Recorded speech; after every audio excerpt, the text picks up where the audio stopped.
সকাল ৯টা ২০। ঘটনাস্থল জোড়াবাগান থানার ৩২ মহর্ষি দেবেন্দ্র রোড। হুড়মুড়িয়ে ভেঙে পড়ল একটি বহুতলের দোতলা ঝুল বারান্দা।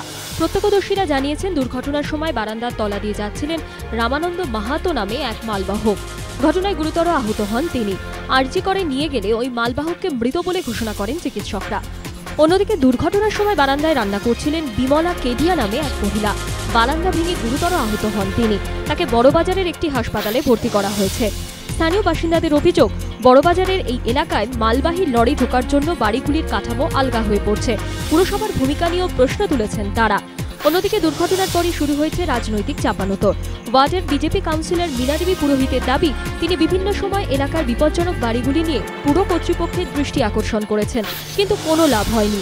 যদিও কাউন্সিলরের বিরুদ্ধেই পাল্টা অভিযোগ তুলেছেন তৃণমূল নেতৃত্ব। খবর পেয়েই ঘটনাস্থলে পৌঁছয় পুলিশ ও বিপর্যয় মোকাবিলা দল। যান পুরসভার কর্মী ও আধিকারিকরাও। যুদ্ধকালীন তৎপরতায় শুরু হয় বাড়ির বিপজ্জনক অংশ ভাঙার কাজ। দুর্ঘটনার পর থেকে বাড়ির মালিক পলাতক। দক্ষিণ মুম্বাইয়ের ব্যালাড পিয়ার এলাকায় বহুতলে আগুন। এই বাড়িটিতেই রয়েছে মাদক নিয়ন্ত্রণ শাখার অফিস।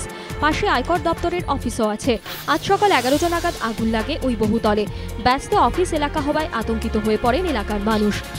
আগুন নেভানোর চেষ্টা চালাচ্ছে দমকলের 15টি ইঞ্জিন। গাঁজা খাওয়ার প্রতিবাদ করায় গুলি। দুর্গাপুর থানার আমরাইয়ে এই চাঞ্চল্যকর অভিযোগ উঠেছে। মঙ্গলবার রাতে স্থানীয় একটি পুকুর পাড়ে বসে গল্প করছিলেন ৩-৪ জন যুবক। অভিযোগ, অদূরে একটি জায়গায় নিয়মিতভাবে গাঁজার ঠেক বসে। এদিনও কয়েকজন গাঁজা খেয়ে উচ্ছৃঙ্খল আচরণ করায় প্রতিবাদ করেন ওই যুবকরা। অভিযোগ, তাতেই রেগে গিয়ে অভিযুক্তরা গুলি চালায়। গুলি লাগে তাহেব আলী নামে এক যুবকের। আরও দুজনকে দুষ্কৃতীরা বেধড়ক মারধর করে বলে অভিযোগ। গুলিবিদ্ধ যুবককে দুর্গাপুর মহকুমা হাসপাতালে ভর্তি করা হয়। খবর পেয়ে ঘটনাস্থলে পৌঁছয় পুলিশ। অভিযুক্তরা স্থানীয় তৃণমূল নেতা আজিমউদ্দিনের ঘনিষ্ঠ বলে অভিযোগ। তাদের খোঁজ শুরু করেছে পুলিশ। যদিও ঘটনার সঙ্গে রাজনীতির কোনো সম্পর্ক নেই বলে দাবি করেছে স্থানীয় তৃণমূল নেতৃত্ব। মেডিকেল স্টুডেন্টদের জন্য সুখবর, এমবিবিএস এ বাড়ল আরও 50টি আসন। জয়েন্ট পরীক্ষা দিয়ে যেসব পড়ুয়া মেডিকেল কলেজে এমবিবিএস পড়তে ভর্তি হবেন, তাদের জন্য 100টি আসন বাড়ানোর জন্য সম্প্রতি এমসিআই এর কাছে আর্জি জানায় রাজ্য। এর মধ্যে এসএসকেএম ও বর্ধমান মেডিকেল কলেজে 50টি করে আসন বাড়ানোর আর্জি জানানো হয়। পরিদর্শনে আসেন মেডিকেল কাউন্সিল অফ ইন্ডিয়ার প্রতিনিধিরা।